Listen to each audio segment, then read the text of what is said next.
Strategy exists, but it's not consistently applied. So Matt, Yes. here we are, Austin, Texas. CEMA. We are visiting for CEMA Summit Yep. 2025. Yep. We had the opportunity to speak as well and lead did. a session, which has been wonderful. So tell me a little bit, what are your thoughts? What are your key takeaways here on our last day? CEMA's been good. Well-run event. This hotel's awesome. The Fairmont, just for anybody who's in Austin, or if you're thinking of throwing an event, really the Fairmont, is this hotel is fantastic. Beds, so comfortable. Smells so good. It smells when you walk in the door. Yeah, really it smells great. Amazing. So I have a couple key takeaways, but some really good stuff. Some things definitely that I feel like affirmation on, things that we've been talking about and things that we're hearing from people. A lot of validation. Yeah, so I built a little bit of a list here that we can kind of roll through. And I think they all, to a degree, tie together. They all tie into this transition of these event planners working for corporate companies that have been asked to execute for so long, that now they're not really being asked just yet, directly, kind of in an indirect way. They're being forced to, and they're wanting to, but really become more like strategic corporate event marketers that are owning a piece of go-to-market sales, and that whole lineage for a company. So a few things they mentioned yesterday is they were talking about some of these shifts that are going on.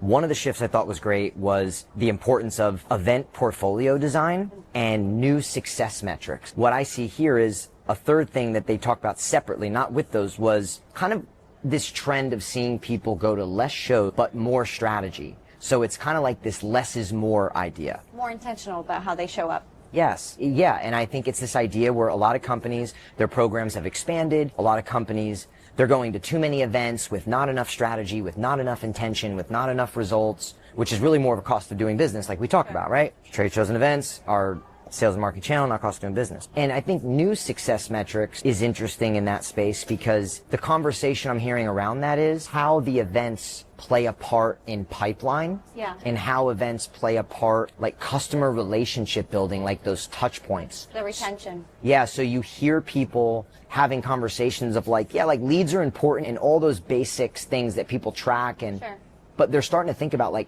how are these events as a whole influencing what the business is doing with the customer. So yes, event portfolio design, new success metrics, and this less shows, more impact was three things I kind of tied together that I'm hearing a good bit about. Absolutely. I would agree with that. I also think it was very eye-opening, at least for me, in talking to a lot of directors, event marketers, leaders here, that they all are craving the space to be strategic. But it's a lot about getting their stakeholders and the organizations up to speed with how they're trying to show up at events.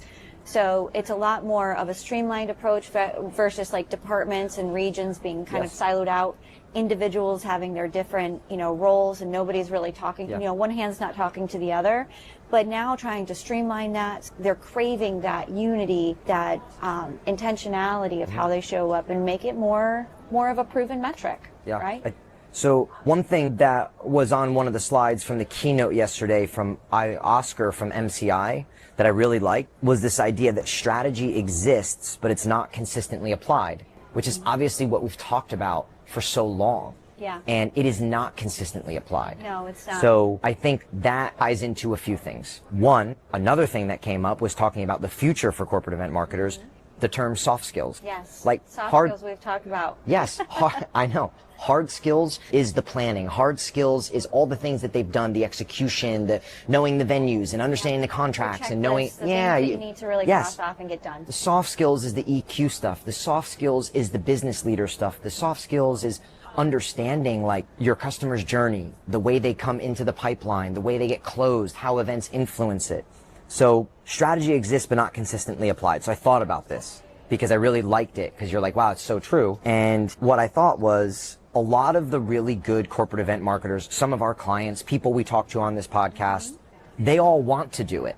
And I genuinely do think that most of them can do it. I think they can be very good at it. Yes, they know, they are correlating, they know how to run a good event. And when they're running it, they see oh, that works. And oh, look what's happening. Look at, they're seeing, so now they just need to take those things and be more strategic and intentional. It's a dormant skill set. So they have it. It's just a matter of bringing it out and honestly working within an environment that allows it to grow and to prosper. Well, there's roadblocks. Exactly. So that's what so all these things that we're tying in like this idea of like strategy exists, but not consistently applied. There's roadblocks. So I started writing some of these roadblocks down because I'm like, these are the things that are just coming up consistently that people are talking about. So there's organizational things that everyone's fighting. And a few of them, like right off the bat, number one is like, they don't have enough resources.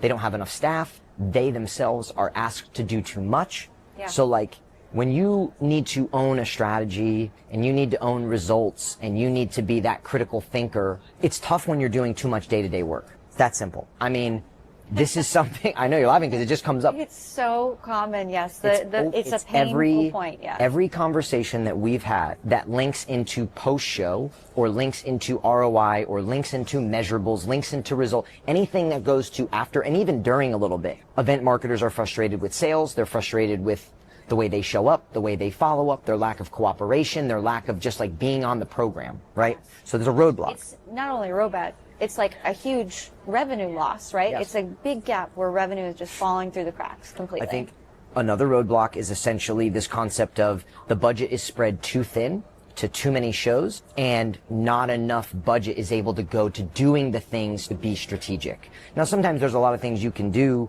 strategically that don't require big money, right? There's little changes and things you can do, but some things require more money. Some things require you to have a resource like us that can provide strategy and give you ideas and come up with like a mousetrap for you, right? To be like, hey, go apply this somewhere. Some of it just costs to do activation. So I think in general, the money's spread too thin and that's a roadblock.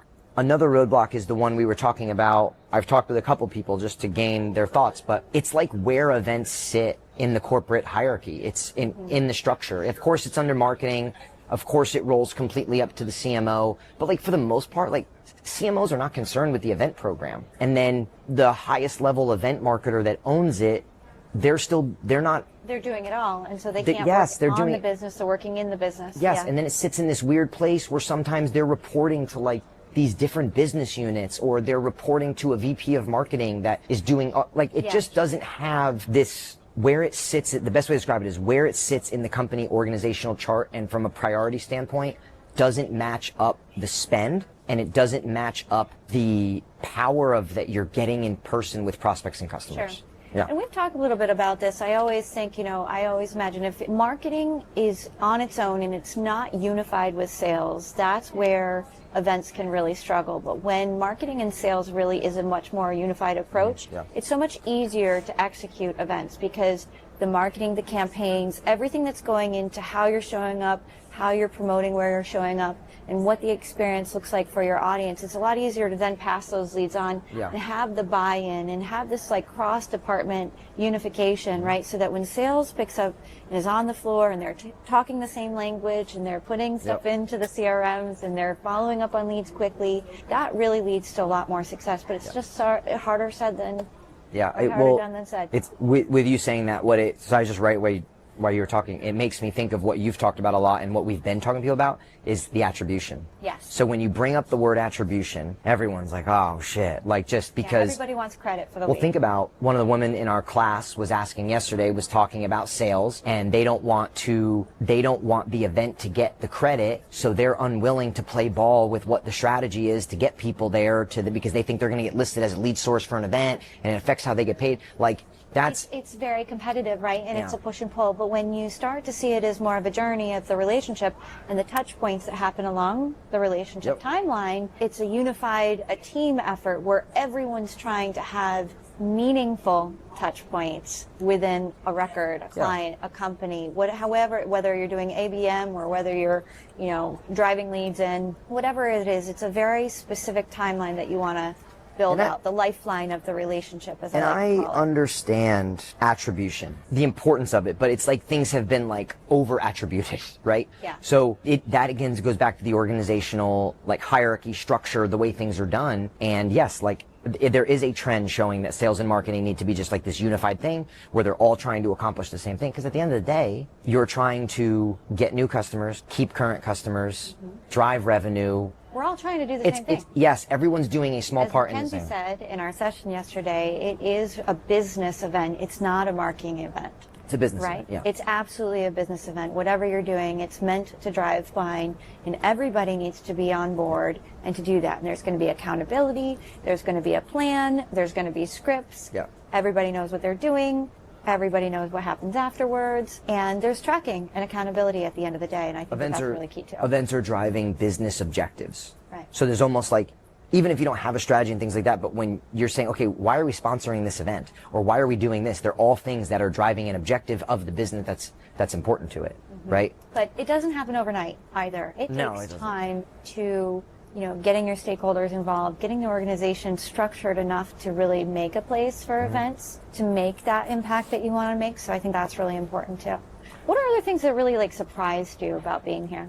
So I wouldn't say anything really surprised me. I'd say one thing that I'm just seeing a trend of is look, things take time. They take, when there's noise around things and activity around things, things don't just change in its entirety overnight. I think there are early adopters, and then there's late adopters, and there's a lineage. But I think the overall hierarchy, the underlying message on events to me, what's coming is less events, more strategic, more intentional, more experiential, right? Where you're going to throw an event, you're going to apply resources, time, capital, all those things. Make it count. Do it right. And I think part of that's a little bit of a world shift where people don't want to just go to an event just to go.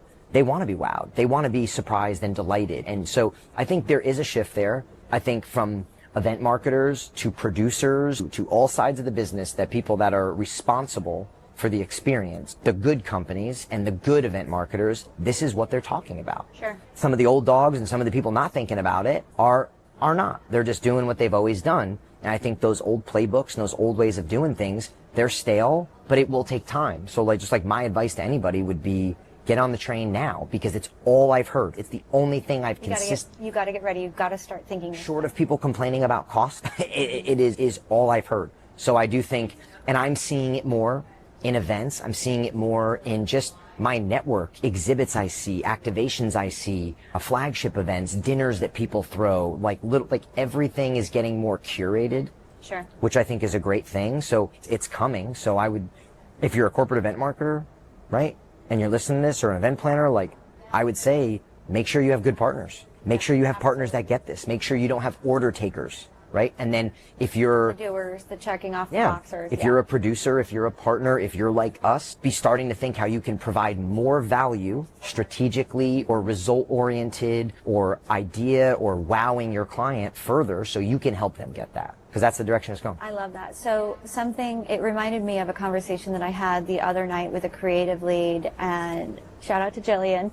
We were talking about, she was having a conversation about, it's not B2B versus B2C anymore, marketing, right? It's actually just human to human marketing. Yes. So what we're doing here, whether you are a B2B service or a B2C product, whatever it might be, you're trying to engage the emotions, the emotional component, and how do you want them to feel when they walk away? It doesn't matter whether they're wearing a suit or they're trying to buy a product. You really have to get into the psychographics, right? Of who your audience is, what is it that they want, what do they crave, and what problem do you solve, and how do you leave with that type of energy so that it's memorable and that they want to come back and continue to work with you.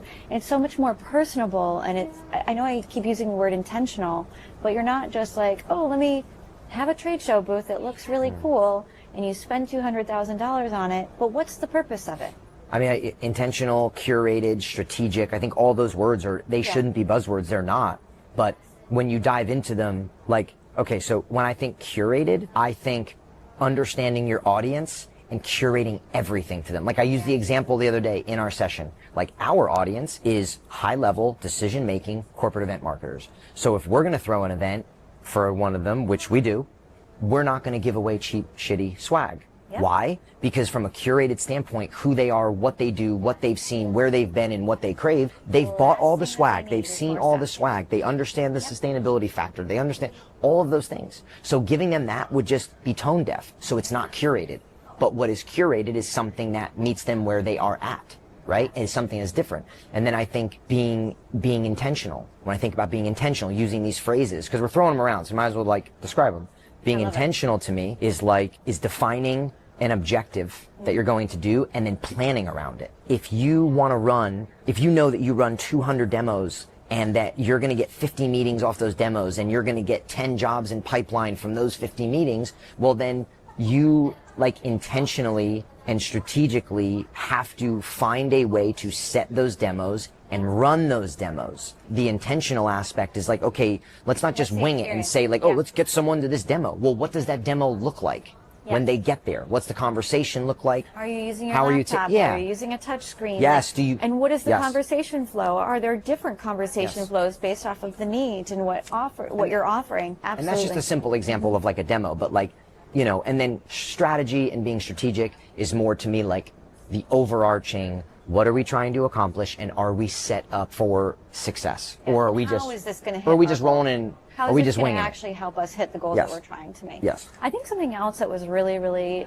or at least not necessarily surprising for me, but exciting to see is that all of these things that we all have been talking about, a lot of event marketers are experiencing that here at CEMA. Yes. They get it, and it's not like a new concept. I don't know, more motivating, exciting. It's like we're on the right track. You know, our mission, what we've been passionate about for so long. I think it's good. You know, having long conversations about the entire podcast, this is where everyone gets it. And it's really, really refreshing. Even CEMA, the actual event itself, how they've engaged with individuals, how they've really personalized the experience and bringing in activations that really make it memorable. Yeah, I think it's, for me, it's good affirmation on our conversations, but then it also helps me think about how we then need to steer the conversation deeper into topics. For example, we've already uncovered like talking more about the handoff to sales, talking about what happens post-event and event marketers working with salespeople. That is a conversation that needs to continue, and that is a conversation where we need to get event marketers that have done it well and work well with sales and say, break down for everybody why it works, right? So just more things there, more things when it comes to experience. We keep talking about these. Everybody wants better ideas, but people throw that idea term around like, oh, I need better ideas. But like ideas stem from this concept of just like goals, understanding what you want to accomplish and who your audience is kind of together. And how you want them to feel. Like you can't just throw shit against the wall and be like, oh, I saw this somewhere, I want to do it. Is it curated? Is it intentional? Is it strategic? Does it fit? Does it make sense? Yeah, are you meeting your customers where they're at? And when you're looking for ideas, and I think corporate event marketers are looking for ideas to apply, it really comes down to, are those ideas, there's a million of them out there, there's so much fun stuff to do. I mean, we saw one last night. Remember I did the F1 racing? Yeah. I mean, that was amazing. I sat in a bucket seat, big screen. You're going to remember it? I'm going to remember it. But I specifically said, like, when you saw the line, so this is the details that matter. Cool activation, but you see it and someone's like, oh, we need to get that at our booth. Well, who's your audience? Because if your audience is a bunch of women, then it's probably not going to really hit, because that line for that was all guys.